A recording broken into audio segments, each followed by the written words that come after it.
ಹೇ ಶಾರದೆ ದಯ ಪಾಲಿಸು, ಈ ಬಾಳನು ಬೆಳಕಾಗಿಸು. ಹೇ ಶಾರದೆ ದಯ ಪಾಲಿಸು, ಈ ಬಾಳನು ಬೆಳಕಾಗಿಸು. ನಾಳೆಗಳ ದಾರಿಯಲೇ ನಂಬಿಕೆಯ ನೆಲೆಯಾಗಿರಿಸು, ಮುನ್ನಡೆಸು. ಕೈ ಹಿಡಿದು ನಾವಾಡೋ ಪದ ಪದದಲ್ಲೂ ಸಂಚರಿಸು.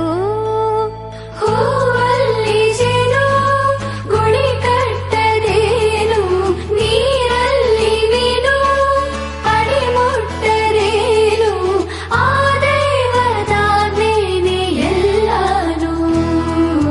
ಹೇ ಶಾರದೆ ದಯ ಪಾಲಿಸು, ಈ ಬಾಳನು ಬೆಳಕಾಗಿಸು. ಹೇ ಶಾರದೆ